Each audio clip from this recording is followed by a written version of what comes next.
Caste certificate application ఈ విధంగా ఉంటుంది. ఎలా ఫిలప్ చేయాలో ఇప్పుడు చూద్దాం. ఇక్కడ ఆధార్ నెంబర్ రాయాలి.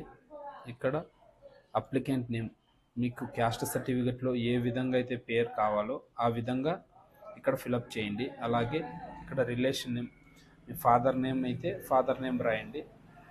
మ్యారేజ్ అయితే హస్బెండ్ నేమ్ కావాలంటే హస్బెండ్ నేమ్ రాయండి.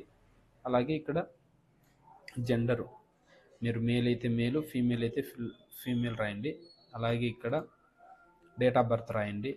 పోస్టల్ అడ్రస్ చోట ఇక్కడ మీ డోర్ నెంబరు, ఇక్కడ ల్యాండ్ మార్క్, మీ ఊరి పేరు రాయండి. అలాగే జిల్లా పేరు రాయండి. ఇక్కడ వచ్చేసి మండలం పేరు, ఇక్కడ విలేజ్ పేరు రాయండి. ఇక్కడ వచ్చేసి మీకు సచివాలయం ఏదైతే మీ సచివాలయం ఉంటుందో ఆ సచివాలయం పేరు రాయండి. ఇక్కడ మీ పిన్ కోడ్ రాయండి. ఇక్కడ పోస్టల్ అడ్రస్ చోట ఇక్కడ డోర్ నెంబర్ రాయండి.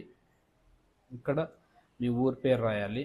ఇక్కడ స్టేటు, ఇక్కడ మీ జిల్లా పేరు రాయండి. ఇక్కడ మండలం పేరు రాయాలి. ఇక్కడ విలేజ్ పేరు, ఇక్కడ పిన్ కోడ్, ఇక్కడ మీ మొబైల్ నెంబర్ రాయండి. మీరు ఏ మొబైల్ నెంబర్ అయితే రాస్తారో మీరు అప్లై చేసేటప్పుడు ఆ మొబైల్కి ఓటీపీ వస్తుంది. ఆ ఓటీపీ కంపల్సరీ కావాలి కాబట్టి ఇక్కడ వర్క్ అయ్యే మొబైల్ నెంబరే రాయండి. ఇక్కడ రేషన్ కార్డ్ నెంబర్ రాయండి, తెలిస్తే రాయండి, లేదంటే అవసరం లేదు. ఇక్కడ డెలివరీ టైప్ చోట మాన్యువల్ మీద టిక్ పెట్టండి. ఇక్కడ వచ్చేసి మీకు ఇంతకుముందు ఏమన్నా క్యాస్ట్ సర్టిఫికేట్ ఉంటే ఎస్ పెట్టండి, లేదంటే నో పెట్టండి. ఇక్కడ వచ్చేసి మీరు ఏ క్యాస్ట్, బీసీఏ అయితే లేదంటే బీసీబీ, బీసీడి, ఎస్సీ, ఎస్టీ, మీకు ఏ క్యాస్ట్ అయితే ఉంటుందో ఇక్కడ రాసి ఇక్కడ వచ్చేసి మీ క్యాస్ట్ పేరు అనేది ఇక్కడ రాయండి. ఇక్కడ వచ్చేసి మీకు ఎడ్యుకేషన్కి సంబంధించిందా లేదంటే క్యాస్ట్ దేనికి అనేది ఇక్కడ ఎస్ అయితే ఎస్ పెట్టండి, లేదంటే నో పెట్టండి.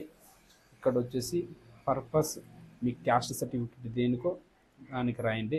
ఇక్కడ వచ్చేసి మీరు హిందూ అయితే హిందూ, ముస్లిం అయితే ముస్లిం అని ఇక్కడ రాయండి. ఇక్కడ వచ్చేసి మీ సిగ్నేచర్ అనేది చేయండి. దీంతోపాటు ఏమేమి ఇవ్వాలంటే మీరు ఈ అప్లికేషను,